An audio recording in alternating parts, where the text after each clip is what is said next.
Hey guys, how are you all doing? So in my last video I talked about places to invade in Liurnia and some strategies that could help with your success when invading those areas. But subsequently I've found some new places that I really enjoy invading in that region, as well as an Ash of War that I learned about recently that really helps out with stealth. So spoiler alert, it's Assassin's Gambit, which much to my surprise is not totally useless, but I'll cover that in a little bit. This is going to be hopefully a shorter video than usual, as most of this footage is about a week or two old, some of it being from before the 1.04 patch. And I'm already starting to work on a new build that I'm having a really fun time with, and it's something that I'm more excited about than this current build that you're seeing here. Hopefully we'll have a video on that soon. The first place I wanted to highlight was the Bellum Highway area, which is that whole stretch of Liurnia that runs along the ravine up to the Lift of Dectus and north of the Church of Vows. You can invade from either the Church of Inhibition or Bellum Church, whichever you have unlocked, although you should really unlock both since they each have a sacred tier inside. Invading from either place lets you get invasions from a variety of areas, such as the other side of the East Raya Lucarian Gate. It's not the best location in terms of PvE support near the bonfire, but there are several mounted Cuckoo Knights, as well as a Knight's Cavalry depending on the time of day. I think we'll get to see that particular Knight Rider at some point later in this video.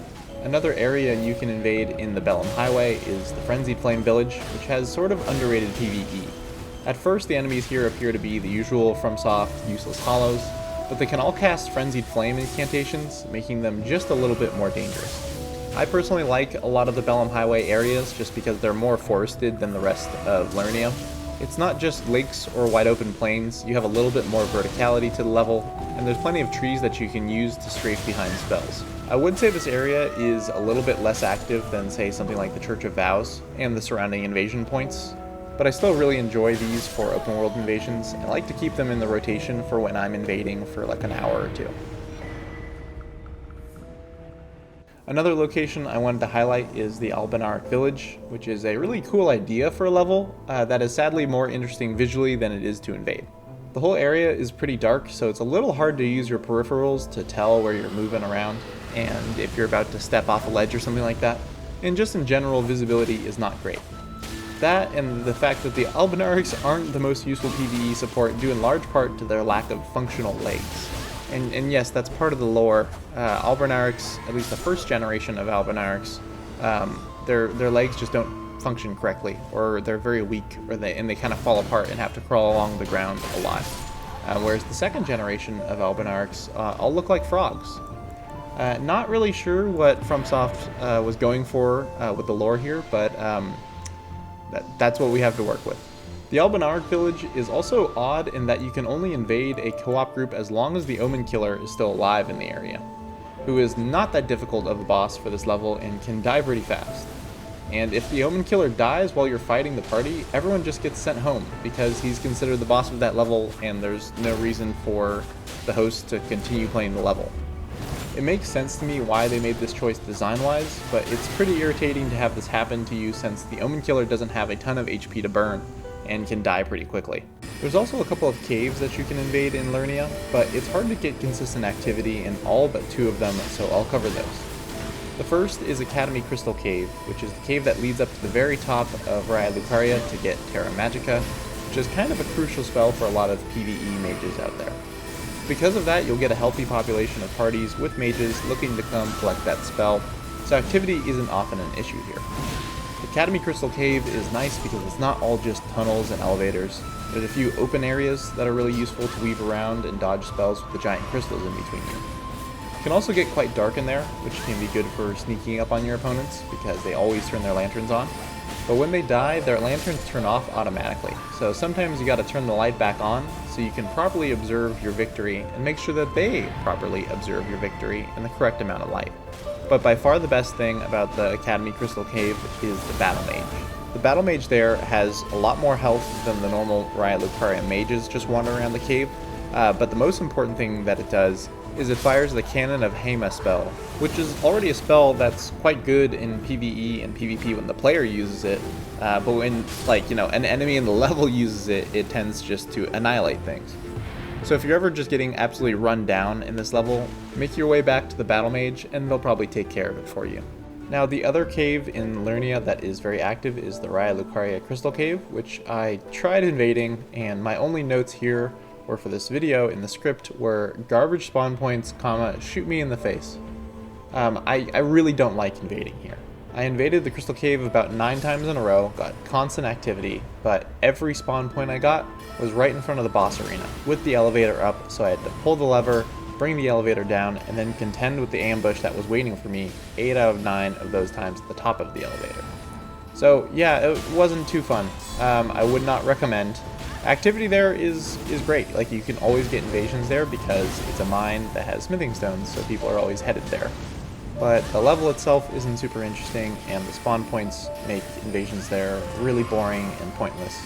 So just because an area has a lot of activity doesn't mean you're required to invade it. I will say though, take this with a grain of salt. I've talked to other people who've had like good experiences in the Lucario Crystal Cave, just not me. So I'm just trying to give you an idea of what you might expect if you were to invade this area, but hey, you might have a different experience than me. I also wanted to talk quickly about trying out some different Ashes of War. So last video, I lied about there not being an Obscuring Ring equivalent. Literally the day after I posted that video, I found out about like Assassin's Gambit and how it works, which is basically the Obscuring Ring that costs a little bit of health and lasts for 30 seconds or so. It also decreases the range at which you can be locked onto, which makes stealth that much more viable as a tool to use in invasions, in my opinion at least. I've yet to start putting it on more builds that could use it well. It does make me want to put great bows on all of my builds again, but so far I've only used it to just ambush the party and not snipe them from a distance.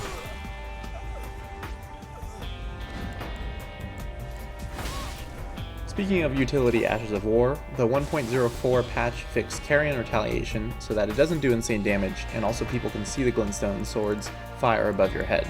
So I'm happy Carrion Retaliation is back, and now it's out the cold. Sadly, it's also now not that good, but still very fun to use.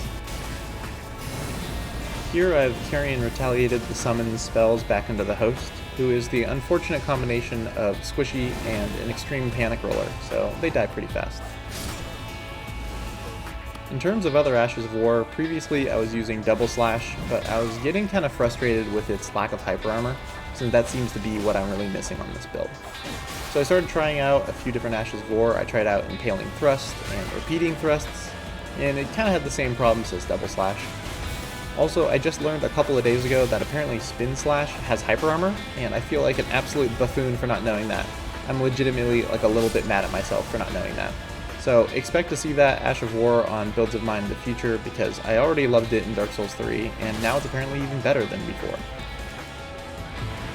So anyways, I ended up settling on Giant Hunt for my Knight's Greatsword, which is like the Stomp Launch weapon art from Dark Souls 3, but better in every way imaginable.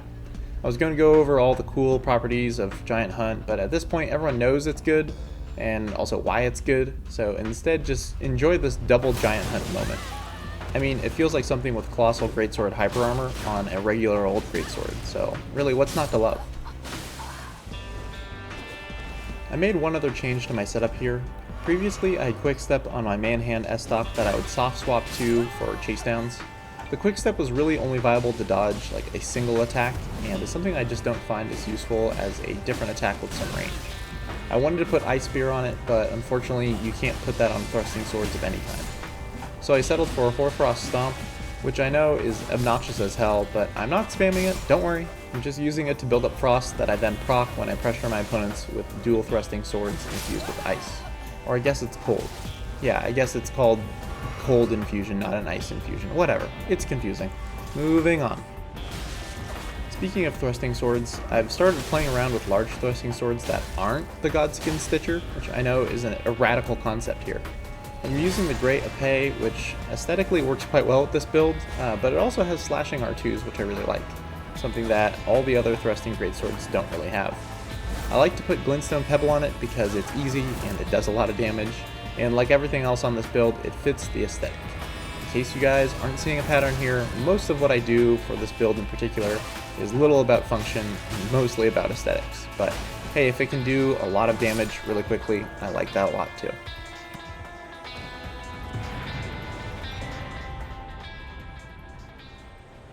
The very last thing I wanted to talk about here is that with the 1.04 patch, it seems that on Steam you can now see who you most recently played with again. A little while ago, Sam Maxis made a video called The Death of Social Gaming, and I agreed a lot with what he had to say about it. At launch, it seemed like in Elden Ring we would no longer be able to reach out and talk to and communicate with the people we play with, specifically anyone that you invade or summon in-game, and it seemed like initially that this was due to the implementation of easy anti-cheat. I assumed at the time that this was like an intentional change, that this was here to stay and we'd just forever be separated from the people that we meet in-game. But fortunately it seems like they've added that feature back. You can now go into your players and recent games folder on Steam and see who the last people you connected with are. I'm really happy that this feature is back. The dream of a somewhat social community of invaders and PvPers is still somewhat alive. I know Sam isn't really the biggest fan of Elden Ring PvP in its current state, and I'm hoping that does change, but this at least is a step back towards the right direction. In fact, this host who I fought a couple times while invading in Liurnia reached out to me after I killed him and his summons in what I thought was going to be the usual invaders bad, just trying to have uninterrupted co-op with my friends, but this guy was actually just wondering about my setup and where I developed it from. It was just a nice, healthy chat between people who both enjoy PvP from different sides. And what I'm really hoping for is that with all of the new players that are joining a FromSoft game for the first time and playing a From Software game for the first time, aren't just scared away or annoyed by invasions. That they kind of engage with the mechanic a little bit and come to enjoy it and ultimately become invaders themselves. But we'll see how things continue to develop. We are only 2 months removed from launch.